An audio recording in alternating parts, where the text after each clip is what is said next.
Haleluya. Okay. Nah, kita sebenarnya bagus. I want to encourage you. If you speak Chinese, kalau kamu pandai bahasa Cina, join lah. Nah, hari ini kita nak sambung bulan pertama. Before that, itu dedication service. Nah, kalau kamu tidak daftar, jangan makan. Tidak order kamu punya food. Okay? So, lekas, bagi tahu lekas daftar. Jangan daftar saja. Hari sebelum tu kamu kau daftar, sudah order food. Mana ada cukup masa untuk kamu kau order food lagi. Hello, letak. Ada yang sekarang baru mau scan. Buat aku marah saja ni. Okay. Lekas, bagi tahu sudah kau daftar? Tanya dia, sudah? Belum? Lekas, scan sekarang, lekas.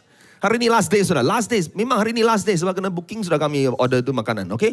Lekas. Sebab saya kena order yang itu couples yang mau kasih sumbangan untuk bless kita dengan itu siuci yang besar tu. Yang siuyok besar tu. Ya, dia nak tanya berapa ekor? 10 ekor cukup tak dia tanya? Wah 10 jangan. Kira nak terlampau banyak nanti. Tak habis makan saya kata. So lepas daftar kita order berapa ekor tu. Okay? Nah. Okay sudah. Fokus.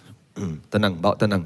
So hari ini saya akan sambung. Nah, memang bulan pertama fokusnya adalah tema gereja. Okay? Dari khotbah siri khotbah tema gereja. What is our theme tema tahun ini? Sudah jawapan situ. Okay? Dan one. Maksudnya satu isteri saja. Satu suami saja. Okay. Tapi anak boleh 1 dozen. Okay. Satu pasukan bola sepak. Okay? Bisa? Okay, Ma? Alright, now begini. So, ada orang yang dia tanya saya, dan persoalan yang kita juga harus tanya juga, satu perkara yang kamu ingin capai atau lakukan dalam tahun baru ini. Pernah terfikirkah itu? Selain daripada lose weight lah, selalunya gagal lah saya tahu. Tapi satu perkara yang kamu memang berhasrat nak capai, nak lakukan. Misalnya, mau cari girlfriend, misalnya mau kahwin, misalnya mau, apa mau? Mau graduate, flat 4, misalnya mau tambah gemuk. Ada orang punya cita-cita arah semacam tu kah? Adakah? Pernah terfikir kah? What you want to achieve this year? So one thing, satu perkara yang kamu mau achieve this year, alright? Of course, I saw Fermila here. Oh, come home Fermila. Ini kali kedua sudah. Fermila ini orang kuat kita dulu sebelum kau sampai dia sudah di sini. Okay? Yeah. So then apalagi yang you go holiday, pergi cuti-cuti. Misalnya waktu kau balik kampung untuk cuti Christmas. I'm sure you got something. Waktu saya balik kampung, satu perkara yang saya mau buat adalah, atau satu makanan yang saya harus makan adalah, betul? Yeah. So, and you go holiday also. When I go holiday, I say, this year I must try Wagyu beef. Contohnya dan sebagainya. Right? And you have bucket list in your life. Atau bucket list kan, senarai bucket they call it, right? So, you want to get married. Kalau tak kahwin, saya tak mau mati pergi syurga. Ada orang macam tu. Okay. Jesus also of course got one thing. So last week saya sudah share dengan saudara, ada 3 perkara dalam tema one kita. Boleh kita baca bersama-sama? Okay, bahasa Inggris bisa ya. Eat a son. Christ-likeness, pattern, biblical-mindedness, passion, single-mindedness. Semua faham kan maksud dia? Kalau tidak boleh Google Translate sendiri ya. Dan saya sampaikan passion tentang Yesus. Adanya suatu passion dia yang single-minded, maksudnya dia fokus. Tujuan dia datang dari syurga ke bumi. Bahkan juga dibilang, makananku adalah untuk melakukan pekerjaan Bapakku yang telah dia utus aku datang untuk lakukan. Which is of course, untuk memulakan Bapak syurgawi dengan menyelamatkan jiwa-jiwa. Alright, his focus is always about souls. Now, waktu Tuhan memberi saya itu tema one pada masa yang sama, very interesting. Satu pencerahan is something so powerful revelation to me. Tuhan memberi juga pada masa yang sama, ada satu perkara, ini tajuk dia saya namakan dia, tentang one thing. Atau saya panggil dia satu perkara, kehidupan satu perkara, ini tajuk saya hari ini. Atau satu hal, kalau orang Indonesia bilang. Malaysia satu perkara. So everybody say one thing. Okay, angkat jari kamu. Telunjuk. Khusus ya. Jangan jari salah. Beritahu rakan sebelah, one thing. Atau satu perkara. So, English, the title is The One Thing Life. Atau kehidupan satu perkara. Now, hidup kita dibentuk oleh apa yang menjadi pusat kehidupan kita. Betul? Yes.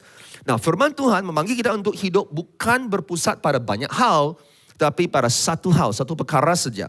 Nah, waktu Tuhan memberi saya pencerahan ini, sebenarnya di dalam Alkitab ada 3 pribadi, very special, 3 pribadi yang mereka ada satu perkara, one thing they want to do, they want to live for, whatever it is. One thing, sangat khusus, one thing, satu perkara. Alright, so ini yang saya mau share kepada kita hari ini. So we start with Mazmur 27. Alright, Mazmur 27, mari kita buka Alkitab kita sendiri masing-masing. Ada app kan? Tak ada, tak sempat download, pinjam dari kawan sebelah. Kita akan lihat Alkitab kita sendiri. Baik. Okey, sahabat, kita berdoa bersama dulu, minta Roh Kudus untuk mengajar kita firman Tuhan. Bapa syukrawi, kami ucap syukur kerana Engkau baik, Engkau begitu mengasihi setiap kami Tuhan. Engkau telah memberi kepada kami firman-Mu dan tujuannya adalah untuk membentuk kehidupan kami supaya kami menjadi lebih seperti Kristus. Dan inilah kerinduan hati kami Tuhan waktu kami membaca. Biarlah juga firman-Mu yang akan bicara kepada kami. Waktu kami mendengar firman-Mu Tuhan, biarlah pendengaran itu akan menimbulkan iman. Seperti mana yang telah firman-Mu berkata, iman itu timbul oleh pendengaran firman-Mu, kebenaran-Mu. Jadi kami percaya Tuhan, hari ini Engkau ingin membentuk kehidupan kami dengan satu perkara itu. With that one thing. And that's what we desire to do, Tuhan. Inilah kerinduan hati kami. Roh Kudus, Engkau berbicara kepada kami secara peribadi. Adanya perkara-perkara tertentu, saya percaya, saudaraku, Tuhan sedang ingin bicara kepada setiap kami secara peribadi. Roh Kudus hadir, Roh Kudus berkarya di tengah-tengah kita. Kami berdoa dalam nama Tuhan Yesus. Amin. Boleh baca bersama dengan saya kah? Ini Mazmur bagus. Mazmur is very good. So let's read it together. Ini sebuah lagu yang ditulis oleh Daud. Sedia? Mulai dari perkataan Tuhan, saya baca dari terjemahan baru. Okay, sungguh-sungguh ya. Ready? 1, 2, 3. Tuhan adalah terangku dan keselamatanku. Kepada siapakah aku harus takut? Tuhan adalah benteng hidupku. Terhadap siapakah aku harus gemetar? Ketika penjahat menyerang aku untuk memakan dagingku. Kuat lagi, yakni semua lawanku dan musuhku, mereka sendirilah yang tergelincir dan jatuh. Sekalipun tentera berkhemah mengepung aku, tidak takut hatiku. Sekalipun timbul peperangan melawan aku, dalam hal itu pun aku tetap percaya. Satu hal telah ku minta kepada Tuhan, itulah yang ku ingini. Diam di rumah Tuhan seumur hidupku, menyaksikan kemurahan Tuhan dan menikmati baiknya. Sebab ia melindungi aku dalam pondoknya pada waktu bahaya. Ia menyembunyikan aku dalam persembunyian di kemahnya. Ia mengangkat aku ke atas gunung batu. Maka sekarang tegaklah kepalaku mengatasi musuhku sekeliling aku. Dalam kemahnya aku mau mempersembahkan korban dengan sorak-sorai. Aku mau menyanyi dan bermazmur bagi Tuhan. Kuat lagi, dengarlah Tuhan seruan yang ku sampaikan. Kasihanilah aku dan jawablah aku. Hatiku mengikut firman-Mu, carilah wajah-Ku, maka wajah-Mu ku cari ya Tuhan. Janganlah menyembunyikan wajah-Mu kepadaku. Janganlah menolak hamba-Mu ini dengan murka. Engkaulah pertolonganku, janganlah membuang aku dan janganlah meninggalkan aku, ya Allah penyelamatku. Sekalipun ayahku dan ibuku meninggalkan aku, namun Tuhan menyambut aku. Tunjukkanlah jalan-Mu kepadaku, ya Tuhan, dan tuntunlah aku di jalan yang rata oleh sebab seteruku. Janganlah menyerahkan aku kepada nafsu lawanku, sebab telah bangkit menyerang aku saksi-saksi dusta dan orang-orang yang bernafaskan kelaliman. Sesungguhnya aku percaya akan melihat kebaikan Tuhan di negeri orang-orang yang hidup. Kuat lagi, nantikanlah Tuhan, kuatkanlah dan teguhkanlah hatimu, ya nantikanlah Tuhan. Amin. Inilah firman Tuhan. Now, Daud dikenali sebagai seorang yang sangat berani. Dia pernah membunuh singa dan beruang dengan tangannya. Dan of course dia berhadapan dan mengalahkan Goliat. Memang imannya besar, keyakinannya memang dahsyat pada Tuhan. Tetap teguh meskipun dia menghadapi kesulitan, nyawanya terancam. He still trust God.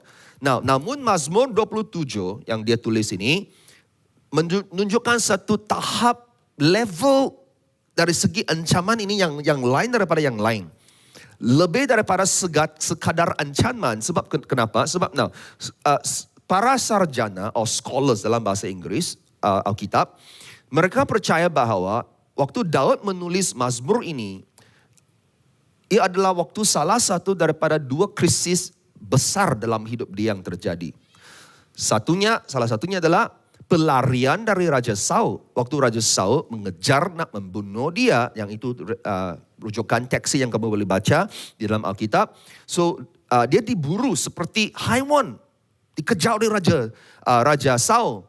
Dan satu lagi krisis yang lain kemungkinan waktu itu dia menulis Mazmur 27 ini adalah waktu pemberontakan Absalom adalah anak dia sendiri yang ingin anaknya Absalom membangkit, yang ingin menjatuhkan Daud dan juga merampas takhta dia dan bahkan juga membunuh bapa dia sendiri.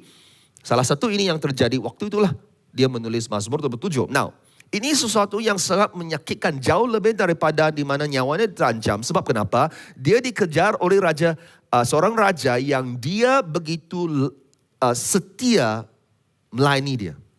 Very faithful serve Raja Saul. Can you imagine kah? Orang yang kau setia, sungguh-sungguh, dia betray kamu. Dahsyat kan? Lebih dahsyat daripada pisau, kan? Cucuk hati. Pernahkah kamu dikhianati, betray? Very good if you have not. Semua sini baik-baik punya. Saya yang jahat saja. Pernah? Oi, lagi teruk. Anak dia sendiri mau bunuh dia. Wah. Lain kalau musuh lain. Ini anak kamu sendiri. Memberontak. Jadi bukan saja kebahayaan, bukan saja dia dimusuhi, tapi difitnah, bahkan dikhianati oleh anak kamu sendiri. Namun, Daud tidak pernah dia datang kepada Tuhan dengan rungutan, komplains, kekecewaan atau kemarahan. Tetapi dengan penuh kepercayaan dan damai sejahtera. The peace he has. Tadi kita baca apa? Tuhan adalah terangku, keselamatanku. Kepada siapakah aku harus takut? Lepas pun aku tidak akan takut. Paham kan? Kepada siapa? Tuhan adalah benteng hidupku. Terhadap siapakah aku harus gemetar? Nampakkah itu? Cara dia start, biasa kita start doakan. Tuhan, saat ini masalah, itu masalah, itu masalah, ini masalah, ini masalah. Betul? Tapi, lihat. Dia tidak datang kepada Tuhan. Ini masalah, ini masalah, ini masalah. Tidak. Langsung tidak. Very peaceful. Dan penuh keyakinan. Ayat 3. Sekalipun tentera berkemah mengepung aku, tidak takut hatiku. Wow. Sekalipun timur peperangan melawan aku, dalam hal itu pun aku tetap percaya. Tapi namun begitu, kalau tadi kita baca, perhatikan dalam teks Mazmur 27, masih ada ketidakpastian. Masih ada kamu terlihat ada ketidakpastian, mungkin ada keraguan. Sebab kadang-kadang waktu kita menghadapi kesulitan hidup, mungkinnya ketidakpastian, uncertainty. Sebenarnya kita berharap Tuhan akan bercakaplah dengan kita. Bersuara sajalah Tuhan. You tell me what is happening lah. Jelaslah. Jangan mau hanging-hanging macam itu. He like me or not. Never say one. Okay. Hanging like that, you know. So, ataupun kita nak, Tuhan hapuskan semualah ini. Kesusahan ini. Kesakitan ini. We pray prayers like that. Bagi Daud, bahkan bagi seorang yang satu-satunya dalam Alkitab yang disebut seorang yang berkenan di hati Tuhan, a man after God's own heart. Seorang saja direkod dalam Alkitab yang disebut begitu. Dia pun bersuruh kepada Tuhan memohon belas kasihan. Tadi apa yang kita baca? Apa dia bilang? Dengarlah Tuhan seruan yang ku sampaikan. Seolah-olah Tuhan tidak mendengar dia. Sampaikan, kasihanilah aku dan jawablah aku. Seolah-olah Tuhan tidak mau jawab dia. So ada keraguan di situ, ada ketidakpastian di situ. Ya, biasanya kalau orang cakap dengan saya begitu, satu-satunya dalam hidup saya, jawablah aku, istri saya. Waktu saya tidak pay attention kepada dia.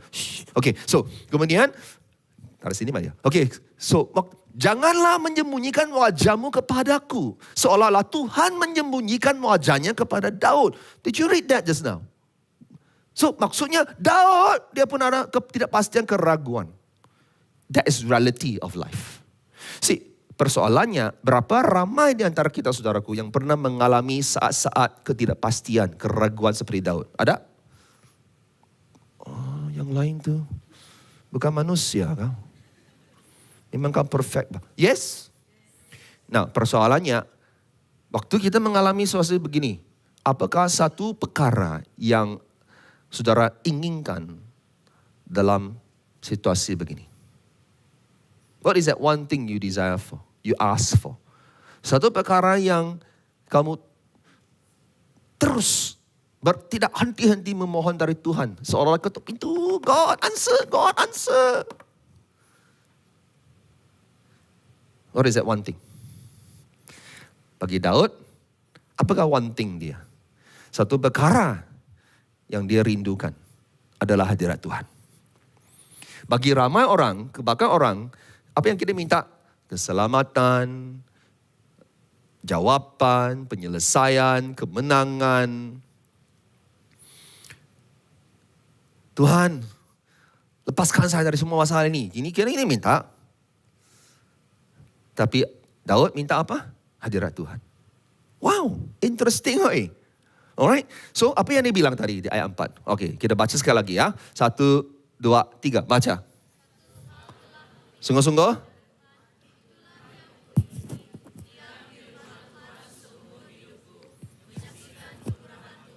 Dan, amin. Satu hal aku minta, atau satu perkara telah aku minta, itulah yang aku ingin. Dia repeat lagi, dia emphasize lagi, tekankan lagi.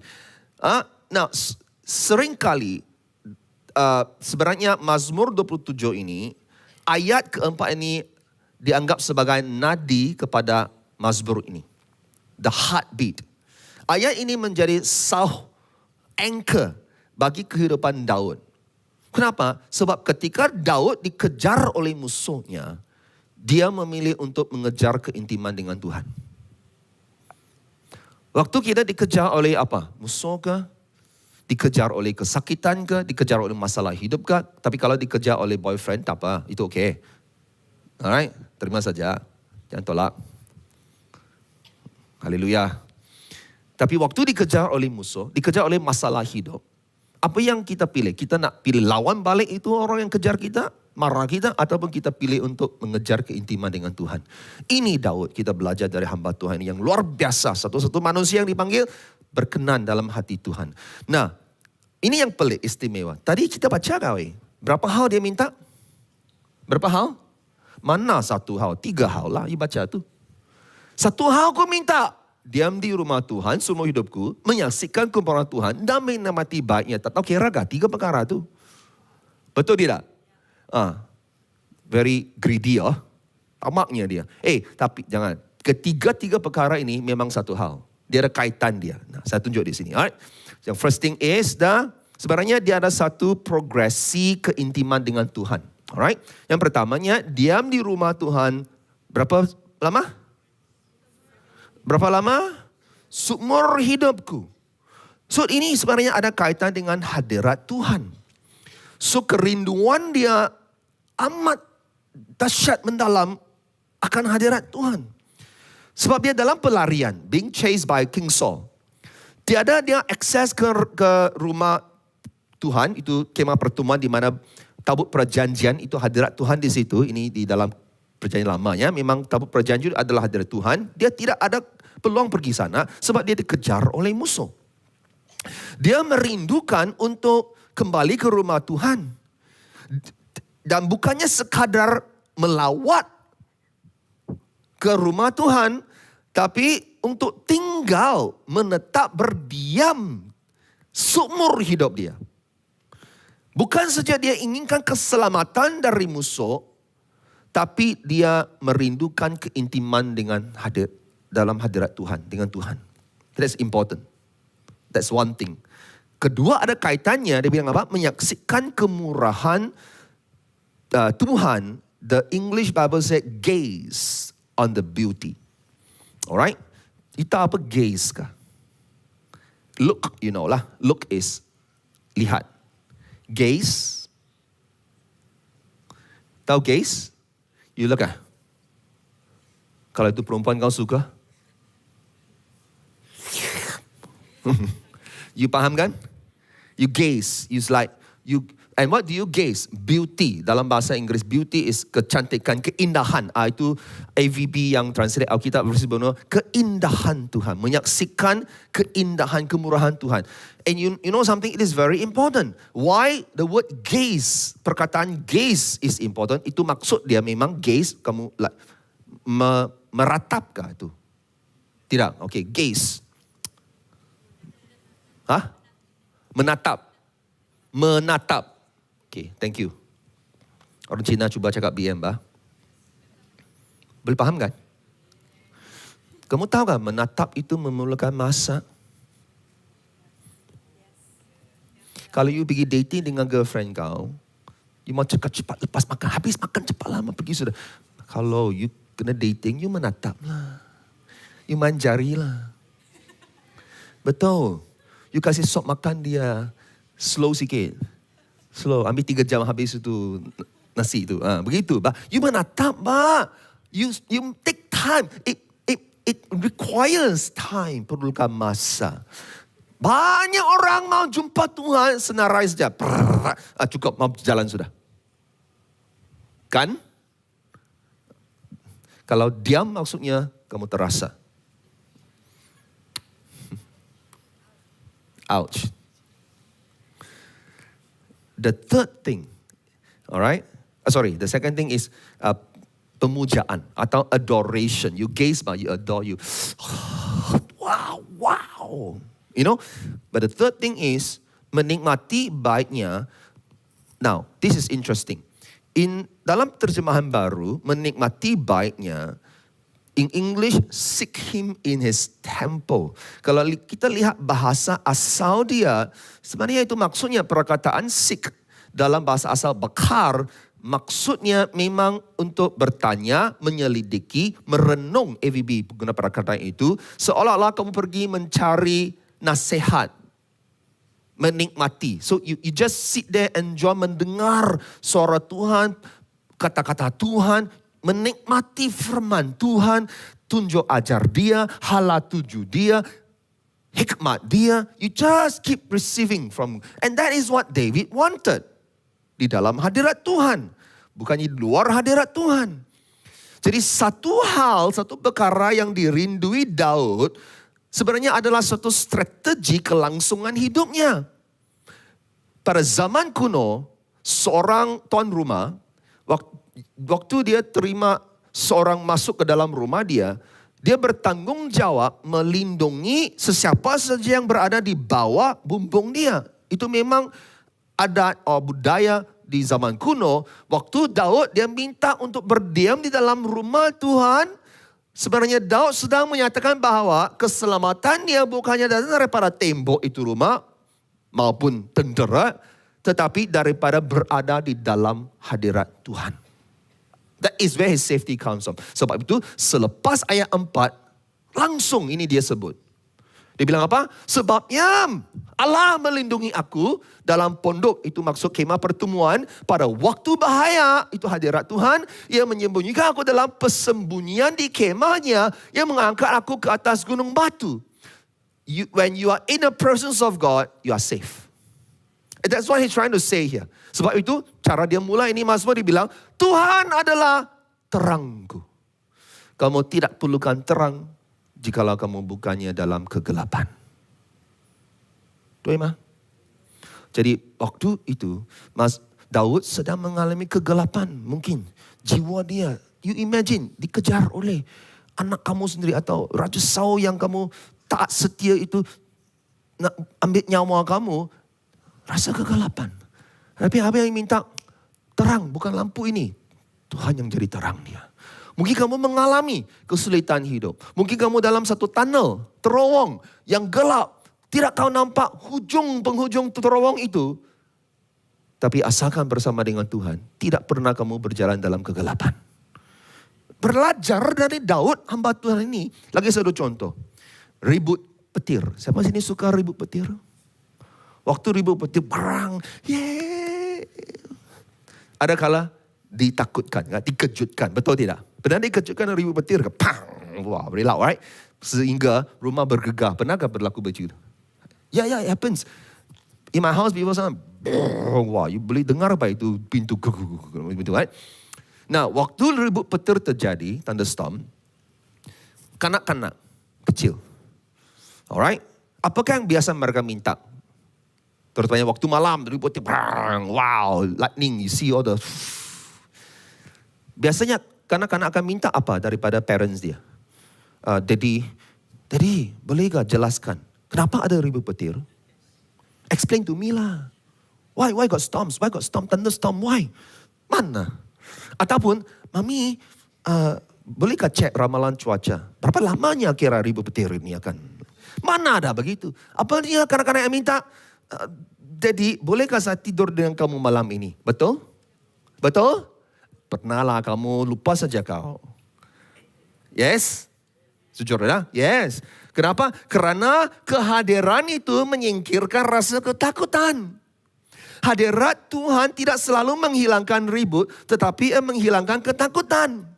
So when you go to your daddy's room to sleep, mommy's room to sleep, masa ribut petir, tidur dalam bilik mereka tidak menghentikan itu ribut petir, masih lagi dia.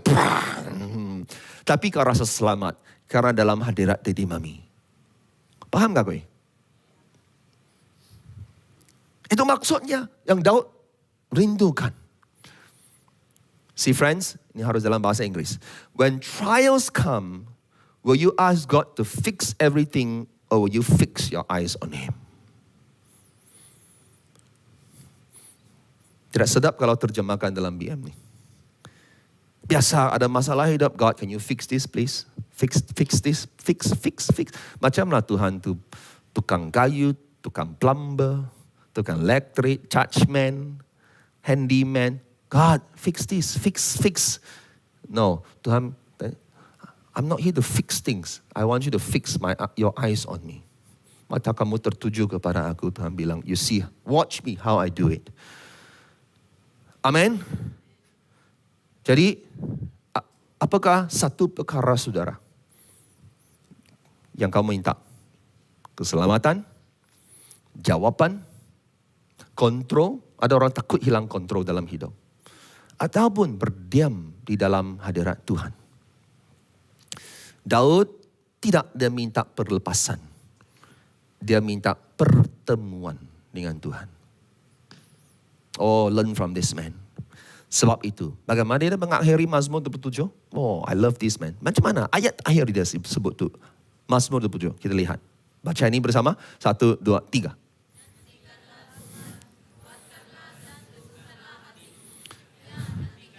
Dua kali dia sebut, nantikanlah Tuhan. Now, cakap manyo. Okay, listen. Nantikanlah Tuhan. Wait. Macam mana dia mula? Tuhan adalah terang dan terangku dan selamatanku. Dia sebut seperti pujian bah.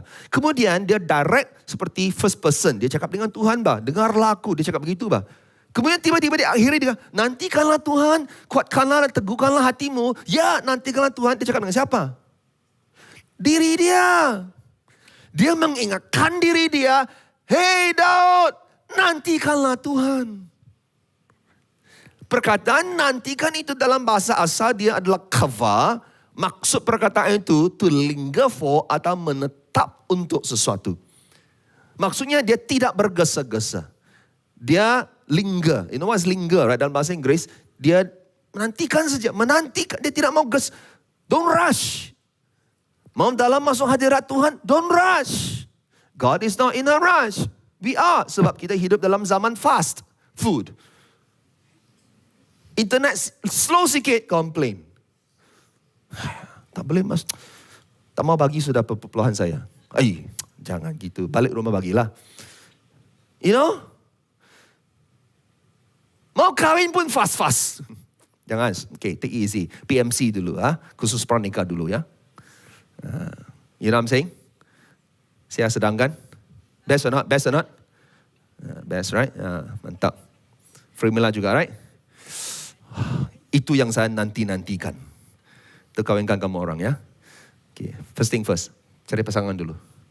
Sekarang mau scanning sekarang. Siapa boleh saya matching? Okay. Kenapa Daud selalunya adalah simbol kepada worship. Waktu kita worship, kita ingat, kalau saya sebut dalam Alkitab, bagi tahu saya, worship. Saya kata worship dalam Alkitab, terus kita pergi Daud. Right? Terus kita pergi Daud. Why? Sebab dia adalah satu teladan. What is worship? Mengejar hadirat Tuhan. You know what? Saya masih ingat ini, saya belajar tu. Waktu dia bawa tabut perjanjian Allah pulang ke Yerusalem, dia pimpin dengan worship di depan tabut perjanjian, dan dia dalam jubah sebagai raja Israel, dia menari, melompat. Adakah baca firman tu? Menari melompat. Mikal, isteri dia, menghina dia. Wah, so shame lah you, raja. Kenapa buat begitu? And then you know the word hallelujah. Perkataan asal dia adalah halal. Bukan halal-halal. Ha?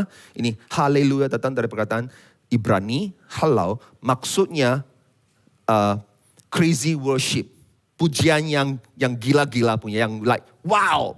Alright, lompat. Jarang saya lihat kamu buat begitu. Pedas hari ini.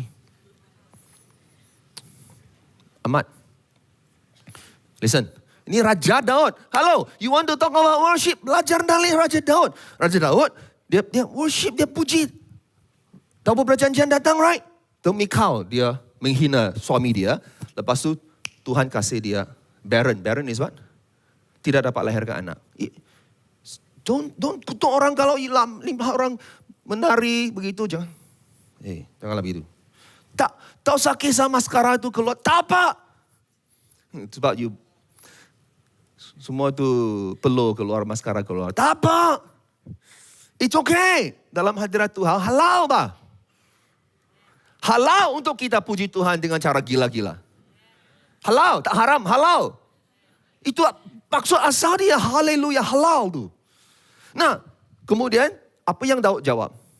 Dalam bahasa Inggeris, he said, I will even be more undignified than this.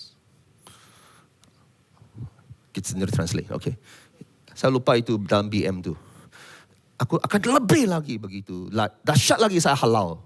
Sebab I'm praising God mah. Amen. Kita harus sebelah. Halal lah, kamu mesti halal lah. Jangan jadi haram, halal. Satu perkara yang kita harus rindukan adalah hadirat Tuhan. Yang kedua, apa itu satu perkara dia? Hidup. Yang kedua adalah yang kuabdikan diriku, iaitu peribadi Kristus. Mengabdikan diri kepada peribadi Kristus. Devote yourself to Christ. Nah, ini peribadi kedua. Peribadi pertama Daud, dia bilang satu satu perkara. Peribadi kedua, yang satu hal dia abdikan diri kepada itu, diri dia adalah peribadi Kristus. And who is that person? Kita belajar dari Lukas 10. Ini teks dia, saya letak dalam screen, saya baca. Very, very good. Stay with me, you will love this, alright? Ketika Yesus dan murid-muridnya dalam perjalanan, they were on their way to somewhere. Mereka tiba di sebuah kampung. Lintas itu kampung, sebenarnya nama kampung itu Baitani. Seorang perempuan yang bernama Marta menerima dia di rumahnya. Perempuan itu mempunyai seorang saudara bernama Maria, dan juga Lazarus adalah brother mereka. Maria ini duduk dekat kaki Tuhan, terus mendengarkan perkataannya, sedang Marta sibuk sekali melayani. Ia mendekati Yesus dan berkata, Tuhan, tidakkah engkau peduli bahawa saudaraku membiarkan aku melayani seorang diri? Suruhlah dia membantu aku. Tetapi Tuhan menjawabnya, Marta, Marta, engkau khawatir dan menyusahkan diri.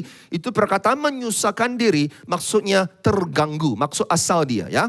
So, dengan banyak perkara, tetapi satu perkara saja yang diperlukan, Maria telah memilih perkara baik itu yang tidak akan diambil daripadanya. Semua katakan satu perkara sahaja, semua katakan satu perkara sahaja yang diperlukan.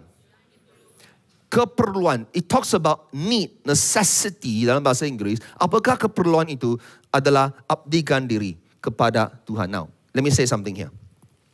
Tidak salah melayani. Please, melayani. Kalau antara saudara belum lagi melayani, inilah satu hal yang kamu harus lakukan tahun ini. Melayani. Tanya kawan sebelah, sudah kamu melayani?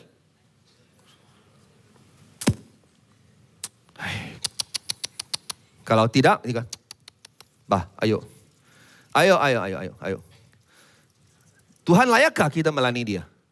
Layak tidak pelayanan kita? Terima. Okay, of course. Legit bah, tidak salah untuk dia melayani Marta. Tapi sama kita pikirkan.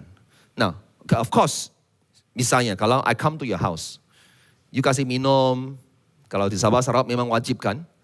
Ya, saya tak mau pun kamu mesti minum, tersinggung kalau saya tak minum. Right? Betul? Ada kue lagi, budaya kita begitu, bah, hormat bah. Tapi perhatikan, look at this.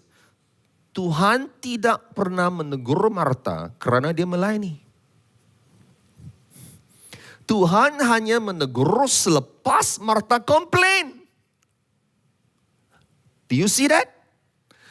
Malah teguran Yesus tiada kaitan langsung dengan pelayanan Marta. Apa yang Yesus tegur dia? Engkau khawatir. Engkau terganggu dengan banyak perkara. Tidak, Yesus bilang, kenapa kau sibuk-sibuk melayani? Mana ada. Tidak salah bancu kopi untuk kamu punya tetamu. Jadi perhatikan, Tuhan tidak menolak itu tentang pelayanan. Di mana, jangan kau melayani, hanya pergi duduk saja. Setiap minggu datang ke church kan, duduk saja, dengar firman Tuhan saja, receive saja, tak perlu melayani. Itu bukan maksudnya, jangan salah faham. You see, friends, Tuhan lebih menginginkan pengabdian kita daripada perbuatan kita. The Lord desires our devotion more than our doings. You see, friends, if we are not devoted, we will be distracted. Jika kita tidaknya devote, setia, mengabdikan diri kepada Tuhan, senang kita akan terganggu. Nah, saya jelaskan. Marta sibuk. In the BM Bible, English very nice, sebab direct translate sebenarnya dari bahasa asal dia, Martha was distracted. Dia terganggu. Perkataan sibuk ke, terganggu, distracted ke, bahasa asal adalah perispau. Senang mau ingat, peri dan pau. Maksud dia, to be driven about mentally. BM, terganggu dari segi pikiran kau. Maksudnya waktu dia melayani, bancu kopi, buat kue, kue apa kau? Suka? Kue lapis. Saya boleh bayangkan apa yang dia pikirkan. Dia mengintai sikit. Tengok Marta, fikiran terganggu. Dia buat lagi, dia mata. Okay? Mengintai sikit. Dia mau masuk gula, dia masuk itu garam. Okay? Kenapa Tuhan tidak tegur si Maria ni? Kenapa tidak tolong aku? Dia pikir begitu. Kenapa ni? Dia komplain macam semua dia punya ailo saya keluar. Semua kerja ni saya yang buat ni. Apa ni Marta dia tidak peduli. Tuhan tidak peduli. So dia terganggu. Bah.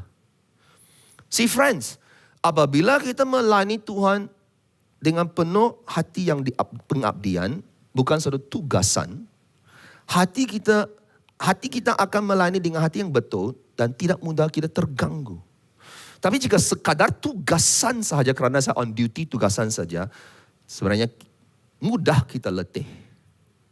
Mudah kita kecewa. Mudah kita menjadi kalkulatif. Tahu kalkulatif? Kira-kira. Saya bagi begitu banyak. Mudah ada tekanan mental. Rasa cemburu. Kenapa dia boleh jadi leader, saya tak boleh. Menghakimi.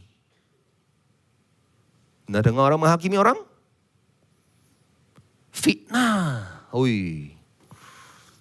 Sebab mau menjatuhkan orang itu lah. Seperti Maria mau jatuhkan Martha mau jatuhkan sister dia itu Maria.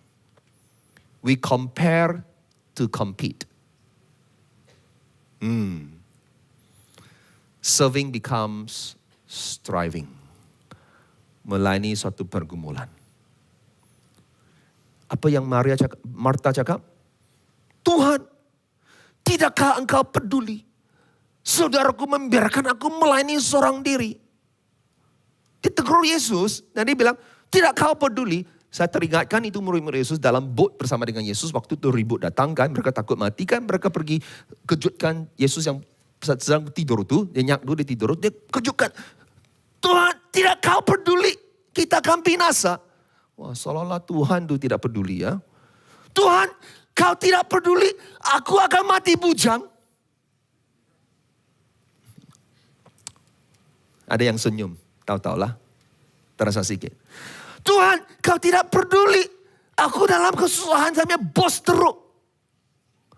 Tuhan, oke, pernah. Yes. Kau tak cakap mungkin terpikir. Hey, dia panggil Yesus sebagai Tuhan. Tapi kelakuan dia seolah-olah dia yang Tuhan. Menguasai Yesus. Tegur Yesus. Friends, selidiki diri kita. Kenapa kita melayani Tuhan? Apa motivasi kita? Is a devotion or is a duty? Rasa terpaksa atau dengan sukacita? Pernah banyak kali sejujurnya saya melawat di Sabah Sarawak, pelayanan. Saya izinkan mereka tulis soalan untuk tanya. Memang in SABLA we love to answer question. Ada soalan tanya, jangan diam-diam. Right? Jangan tanya ChatGPT dulu sebab dia bukan kenal firman Tuhan. Dia interpretasi yang salah itu. Ya. You know what, ChatGPT very dangerous also. Okay, bukan ChatGPT, semua AI lah. So maksud saya, waktu mereka hantarkan itu kertas kosong soalan itu, ada yang kata begitu, Pastor, apa yang harus saya lakukan kalau saya rasa terpaksa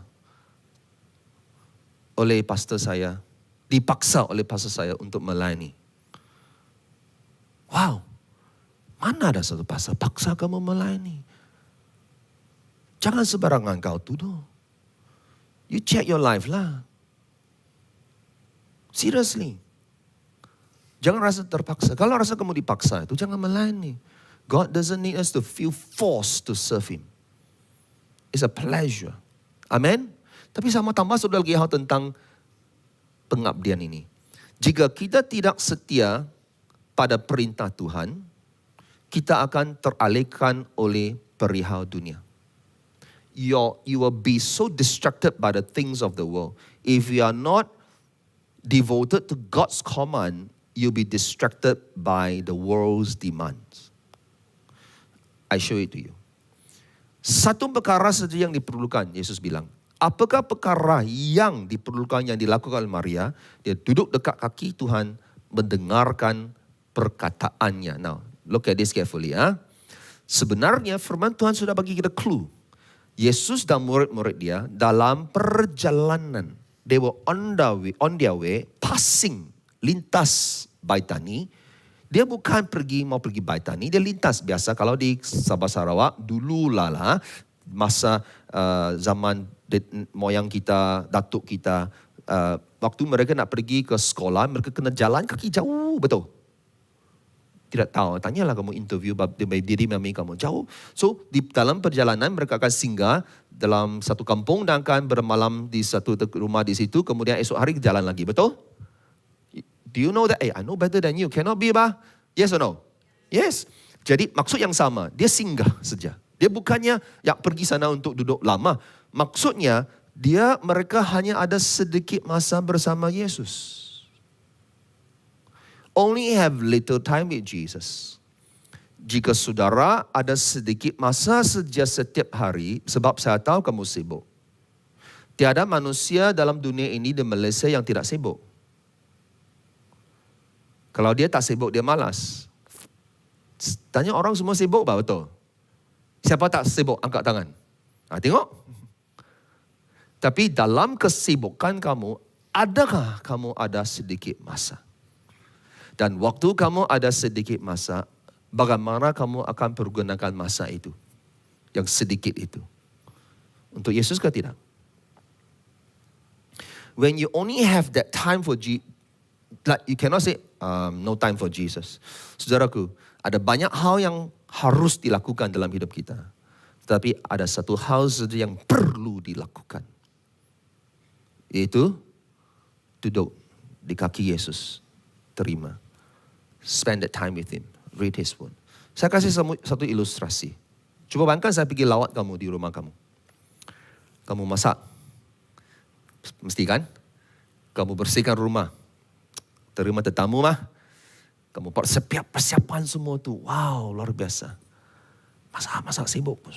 Tapi tidak pernah kamu duduk dan berbaur dengan saya. Kamu asyik bawa ini, masak ini, semua saja. Masuk dapur, keluar dapur, masuk. Tapi tidak pernah kamu duduk untuk berbaur dengan saya. Di akhir hari itu, selepas saya mau bye-bye sudah, mau pulang. Kamu berkata, penatlah aku ni, penat. Saya berharap kamu merasa disambut dengan baik. Sukakah kalau kamu pergi rumah orang macam itu, yang orang tidak mau duduk berbawah dengan kamu? Tapi dia kata, I do everything for you, ma. I serve you, I cook you good food, ma. Right? You see? Friends, we can be busy for Jesus and still miss being with Jesus.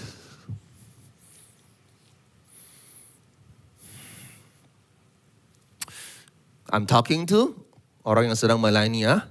Check your life, check your heart. Seriously. You can be busy with Jesus, sibuk bersama Yesus, tapi tidak bersama Yesus. Sibuk untuk Yesus, maaf, tapi tidak. Masih lagi kamu miss bersama dengan Yesus.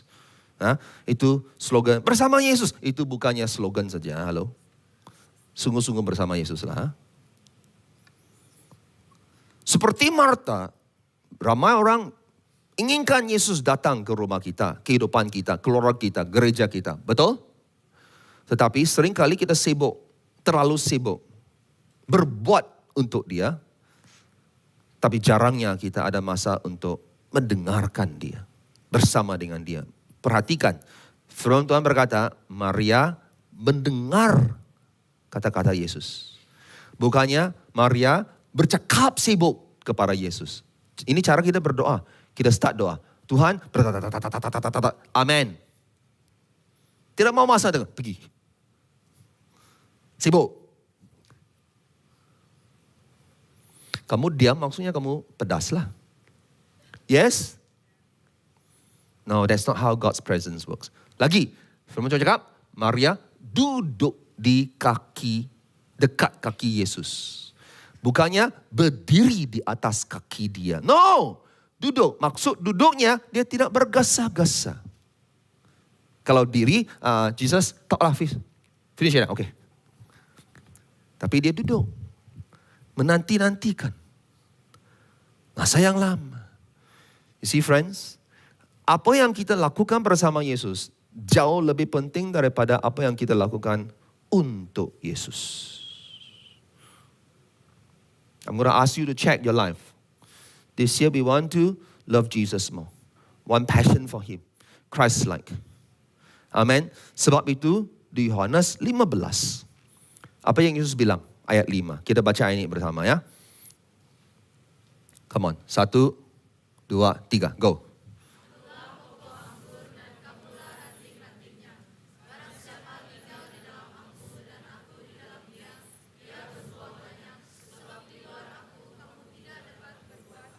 Anting pula. Ranting. Anting jugalah. Okay.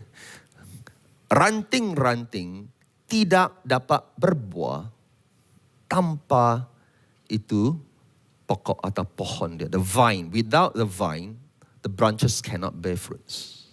You boleh buat sebab kemudian you become dry. Burn out atau lelah melampau. Burn out tidak terjadi atau berlaku dengan sekelip mata, tapi perlahan-lahan. Sehingga kita tidak sedar we become burn out. And that is bad. Why are we burn out? Sebab tak charge bah kita. Sekarang punya zaman, generasi, khotbah pun mereka mau versi TikTok. Iaitu pendek. Kita boleh meluangkan masa 1 jam dengan Korean drama, bahkan maraton Korean drama, tapi 1 jam mendengar firman Tuhan, ada masalahnya. That means selera kamu ada masalah. You check your life, friends. Jangan mencari seperti dunia, semua pun mau ikut cara dunia, semua short. If you love that person, you don't want short with the person time. Betul? Hello. You cinta itu orang, you tidak mau sekejap saja. Mau dating, lekaslah makan. Cepat. Balik tonton K-drama. Gonna say, you want to very long. Betul? Very long. Slow sikit lah. Main jari ya, Tata. Slow sikit. Ayo, it's so much, so fast. Okay. Betul? You makan nasi, you kira. Satu biji. The problem is people don't love God. That's why you want fast food. Everything fast. You never have enough time with God's word kalau kamu cinta firman Dia. Amen. Bahkan juga, if you think serving melayani maksudnya iman kuat, no, it's wrong. Sebab banyak orang jatuh pemimpin, pemuzik, pemimpin pujian, penerbana, bahkan ada yang penutup pastor, mereka jatuh ke agama yang lain. Why? Serving doesn't mean you have strong faith. Saya buat satu disiplin di gereja kita. And I want, sebagai pastor, pemimpin, and I do this for our pastors, staff. Wajib. Waktu saya buat jadual untuk pelayanan, I make sure, pastikan semua orang adanya minggu yang rehat. Maksud rehatnya, mereka tidak dijadualkan untuk buat apa-apa. Nah, of course sebagai pastor, Ahad memang hari kerja kami. Dan kami memang berdoa, jumpa orang dan sebagainya. Tapi tiada tugasan dijadualkan duty. Adanya minggu begitu, termasuk saya sendiri. Ini adalah satu prinsip disiplin yang saya tetapkan. Kenapa? Kalau pada hari kita minggu demi minggu mesti do. We don't know how to just duduk saja. Worship saja. Terima saja firman Tuhan. You understand me or not? Termasuk semua kita, semua department dengar sini, you have to learn that. Kalau kamu asyik jadual, setiap minggu mesti ada duty kan, you kena pause. You said, no. Sekurang-kurangnya 1 minggu, kalau bukan 2 minggu. Alright? If you don't learn that right, lama-kelamaan kamu akan burn out.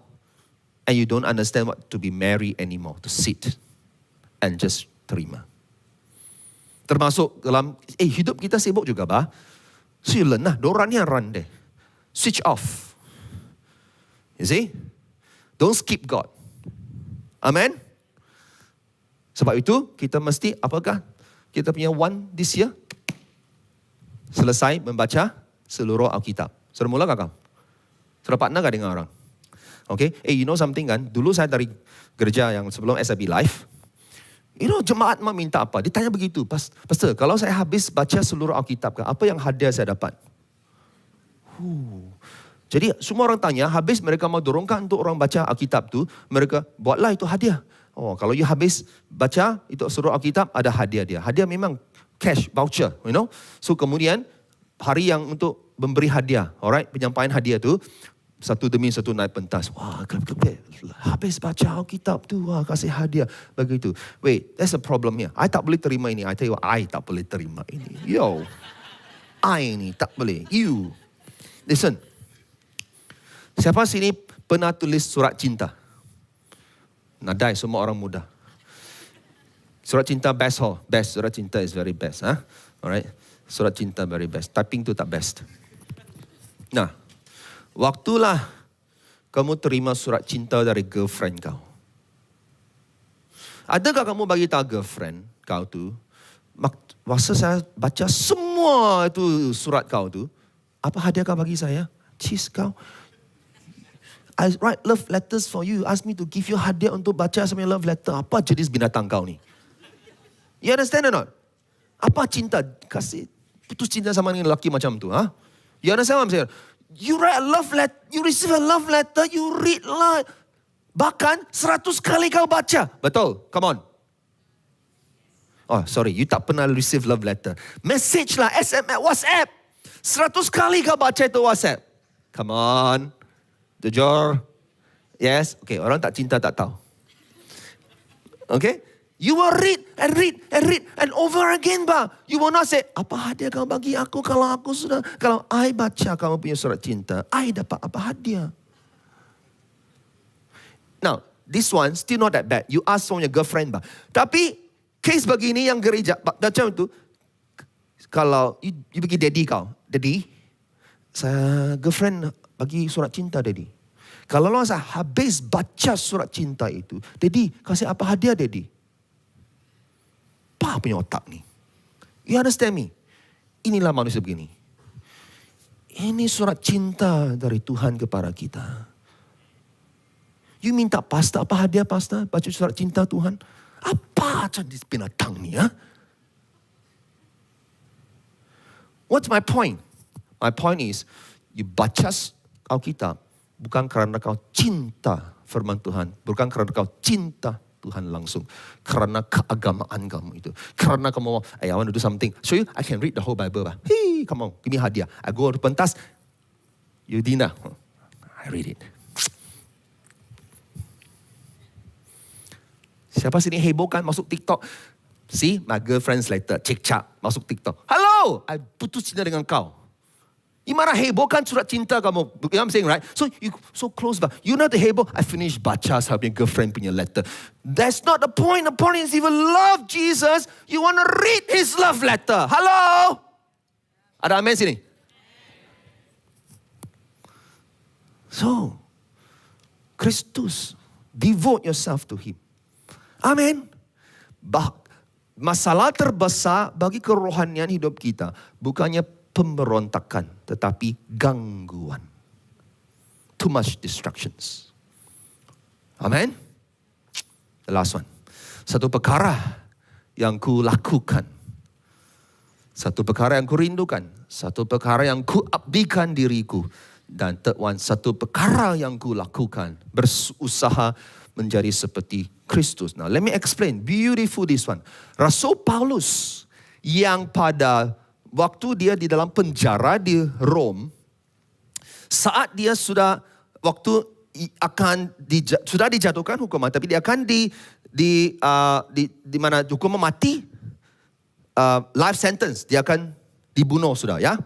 Dia hanya menantikan masa itu saja di penjara. Dia menulis satu surat kepada jemaat di Filipi, gereja di Filipi. Dan apa yang dia tulis itu yang sangat istimewa yang saya mau baca untuk kita. Saudaraku, aku sendiri tidak menganggap bahwa aku telah menangkapnya. Tetapi satu perkara ku lakukan. Aku melupakan apa yang telah belakangku. Mengarahkan diri kepada apa yang di hadapanku. Dan berlari-lari kepada tujuan untuk memperoleh hadiah. Yaitu panggilan syurgawi dari Allah dalam Kristus Yesus. Wow. Nah, ini yang saya mau ini kita tangkap di sini ya. Dia kata satu perkara aku lakukan. Apa yang dia lakukan? Aku lupakan apa yang telah di belakangku. Persoalannya, apa yang dia lupakan? First thing, kelayakan dia, credentials dia. Apa dia bilang? Karena itulah orang-orang bermegah dalam Kristus, orang-orang percaya Yesus maksud dia, bermegah dalam Kristus Yesus. Tidak menaruh percaya pada hal-hal lahiriah. Sekalipun aku ada alasan untuk menaruh percaya pada hal-hal lahiriah. Jika ada orang yang menyangka dapat menaruh percaya pada hal-hal lahiriah, aku lebih lagi. Apa dia? Disunat pada hari ke-8. Dari bangsa Israel, dari suku Benyamin, orang Ibrani asli. In the English Bible means Hebrew of Hebrews. Seolah-olah saya beritahu kamu, saya ini Cina of all Chinas. That's what it means, alright? Lepas itu dia bilang apa? Tentang pendirian terhadap hukum Taurat. Ui, aku Farisi weh. Saya ikut semua. Memang orang Farisi bermegah, dia ikut semua itu. Hukum Taurat.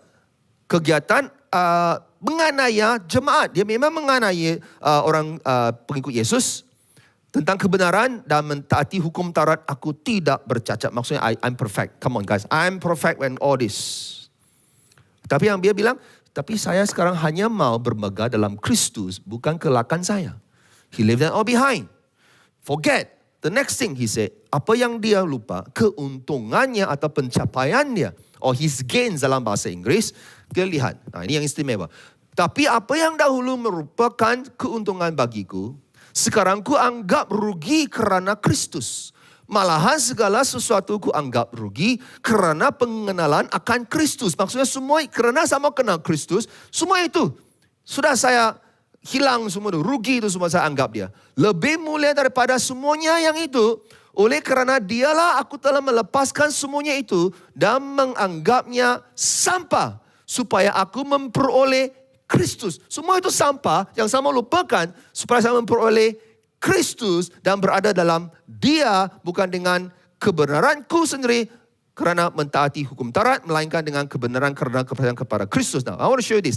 Perkataan sampah itu bukan sampah. Salah sebenarnya terjemahannya. Kalau kita lihat bahasa asal Yunani, trust me, saya dalam sekolah teologi, saya punya Greek, bahasa Greek Yunani itu saya distinction now. Boleh tahan lah. Ya. Saya lebih pandai cakap Greek daripada cakap Cina. No. Gurau saja. Now listen. That word is skubalon, bukan sky balloon. Skubalon. Skubalon maksudnya najis. Tai. Look at that. Saya terang-terang saya ambil dari concordance. Sebarang sampah seperti najis haiwan, sesuatu yang tidak bernilai dan menjijikkan. Skubalon. Najis. Nah, ini yang sama, tolong kita memahami. Tidak pernah saya melihat seorang, okay, I want to say this. Siapa sini pergi jamban? Ada yang tak? Kalau you tak, you can pergi jumpa doktor lepas ni ya. Okay, jujur, siapa kamu pergi jamban? Very good. Tandas lah maksudnya. Orang Iban bilang jamban bahkan. Kan, jamban. Tidak pernah saya jumpa seorang manusia. Waktu dia pergi jamban, lepas buat bisnes besar, tidak pernah saya lihat. Dia bangun dari itu toilet bowl tu, pusing balik. Wow! Dahsyatnya tai aku ni. Wow! Daniel, kau pandai. Mantap kau. Lihat, wait. Kena buat TikTok live ni. Hey guys, can you see? Taikku, luar biasa kan shape dia, Itu art tau, art, seni, Hui, baunya luar biasa, sedap bau tu. Sayang, how nice kalau kamu ada di sini, you boleh cium tu bau tu, kamu akan rasa mau makan juga itu. Halo, pernah gak macam itu? Kau bilang, pasal kenapa jijik punya ilustrasi ni? Ada sebabnya. Dengar, ada sebabnya. Apa yang kita buat? Lepas habis bisnes, kita bangun, kita buat apa? Flush. Pastikan kau flush. Pernah saya jumpa manusia yang tak flush tu. Hanya satu jenis saja tak flush, panggil binatang tak flush. Tolong flush ya. Beritahu seorang sebelah. Flush ya, flush. Bukan. Kita punya tandas tu, flush baik-baik. Jangan ketinggalan timbul tu. Okay, flush. Listen. You flush. You tidak menikmati tai kau tu, betul. You faham or not? You kasih cepat-cepat. Betul. Listen. Ini yang Paulus bilang. Semua saya punya. Apa yang keuntungan saya? Najis ni. Dibandingkan dengan mengenal Kristus. Kenapa? Sebab kalau kita, the thing is, maksudnya, kalau versi zaman moden, semua, saya panggil dia C lah, cash. Your cash. Your, kredit card jangan itu hutang Your condo. Your car. Kereta. Berapa ada? Your career. Your certificate. Master, PhD lagi. Satu anak muda beritahu saya, Pastor, Chun Chicks. Tahu Chun Chicks kah? Chun maksudnya cantik, Chicks maksudnya perempuan. Ya, banyak Chun Chick bahasa saya. Okay. Maksud saya, banyak. Semua yang kamu, untungan kamu, kekayaan kamu, bandingkan dengan kenal Tuhan Yesus. Najis semua. Why? Kenapa begitu kerasnya perkataan yang digunakan oleh Paulus? Sebab semua perkara itu keuntungan yang menjadi pesaing kepada mengenal Yesus. Oh, come on, jujur nih, be honest. Yes. Kalau kamu boleh flush semua itu dalam toilet, jamban, maksudnya tiada masalah kamu mau mengejar untuk menjadi seperti Kristus. Tapi kalau ada perkara dalam semua senarai itu yang kau tak boleh sama menikmatinya.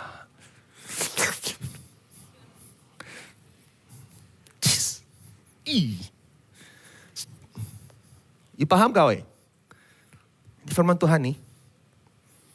Jadi, bagi rekan sebelah, kasih flash dia, flash. Kasih flash ya, kasih flash. Tight tu kasih flash tu. Jangan nikmati tu. Apalagi dia lupa. Apa dia lupa? Yang ketiga, kehidupannya, maksudnya his life, dia total surrender. Yang ku kehendaki ialah mengenal Kristus dan kuasa kebangkitannya dan persekutuan dalam penderitaannya, di mana aku menjadi serupa dengan dia dalam kematiannya, supaya aku akhirnya beroleh kebangkitan dari antara orang mati. Maksudnya, dia mau mati bersama Yesus. Dia mau mengalami his whole life. Sebab itu yang bilang apa? To live is Christ, hidup itu Kristus, mati adalah keuntungan. Woi, dia dari Paulus ni tau. Apabila seseorang terkurung di dalam penjara, menantikan hukuman mati dia, apakah yang masih boleh dia lakukan? Nadai, menyau. Tapi dia masih bilang, ada satu hal aku lakukan. One thing I want to do. Ini dia. What a man. Untuk memperoleh Kristus, untuk mengenal Kristus, untuk menjadi seperti Kristus. What a man. Sebab itu, Paulus adalah satu-satunya manusia dalam Alkitab yang ditulis, yang bercakap begini, ikutlah teladanku seperti mana aku ikut teladan Kristus. Wow. You know how powerful is that or not? Macam belagak bah dia tu. Ikut aku ni. Aku ikut Kristus bah. Ikut aku. Sehingga Tuhan izinkan kata-kata ini ditulis di dalam firman dia. Maksudnya inilah pribadi yang kita harus contohi. What a man. Teladan. Let me finish with this story. Helen Roosevelt. Beliau sudah baru meninggal di 2016. 90 lebih tahun waktu itu.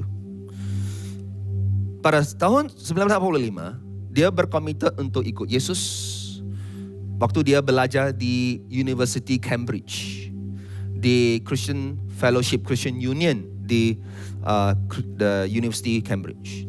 Pada tahun 1953, dia meninggalkan kerjaya perubatan dia. Dia memang graduate sebagai doktor. Dia sudah praktis sebagai doktor dan memang sangat lumayan, sangat besar dia kerja doktor dia. Tapi dia menyahut panggilan Tuhan untuk menjadi doktor missionary di bekas Kongo, Belgium. Kongo di Afrika Tengah.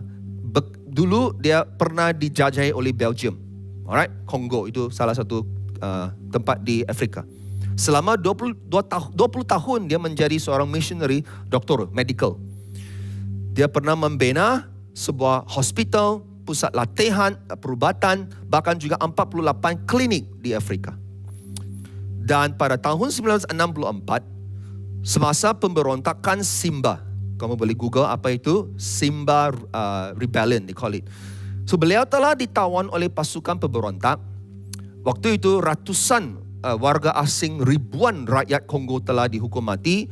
Selama 5 bulan, beliau menanggung penderaan yang kejam, termasuk pukulan dan serangan seksual. Dia dirogol. Alright. Pengalaman beliau yang traumatik ini, yang beliau alami, telah membuka jalan yang luar biasa. Tuhan buka jalan untuk pelayanan dia satu level luar biasa, menjadi berkat bagi kerajaan Allah, which you can read from her biography. Give Me This Mountain, nama buku itu ya. Now, ini yang dia sebut, sama kamu perhatikan. Melalui pengalaman rogo yang amat kejam dan menghancurkan hati, Tuhan telah menemui saya dengan tangan kasih yang terbuka luas. Ia merupakan suatu pengalaman yang sukar dipercayai. Dia benar-benar hadir di situ, begitu memahami sepenuhnya, penghiburannya begitu sempurna. Dan pada saat itu saya tahu, saya benar-benar menyadari bahawa kasihnya adalah sangat mencukupi sehingga tidak terungkap dengan kata-kata. Dan he said, Tuhan tidak menjawab mengapa. Dia tidak explain. Dia hanya menjawab dengan kehadirannya. Yesus ada di situ bersama saya. Bukan untuk memberi penjelasan, tapi untuk memberi kekuatan. And then this one you read. Jika Anda berfikir bahawa Anda datang ke ladang misi kerana Anda sedikit lebih baik daripada orang lain, atau sebagai ahli terbaik dalam gereja Anda, atau kerana ijazah perubatan Anda, atau demi pelayanan yang dapat Anda berikan kepada gereja di Afrika, maupun untuk jiwa-jiwa yang mungkin Anda lihat diselamatkan, Anda akan gagal. Dia bilang, ingatlah, Tuhan akhirnya hanya mempunyai satu tujuan bagi setiap kita, yaitu untuk menjadikan kita semakin serupa dengan Yesus. Dia lebih mementingkan hubungan Anda dengan dirinya sendiri. Biarkan dia mengambil dan membentuk Anda mengikut kehendaknya. Segala yang lain akan mengambil tempatnya yang sewajarnya. Helen Roosevelt, Give Me This Mountain, autobiography dia. Luar biasa kan hamba Tuhan ini. It's the presence of God. Kehidupan satu perkara. The one thing life. Apakah dia? Kita baca. 1, 2, 3. Satu perkara yang ku rindukan. Satu perkara yang ku abdikan diriku pribadi Kristus. Satu perkara yang ku lakukan, berusaha. Dan akhirnya saya mau simpulkan dengan ayat ini. Just make Jesus your one thing. Anything else you want to do in life, just make Jesus your one thing. Kita berdoa.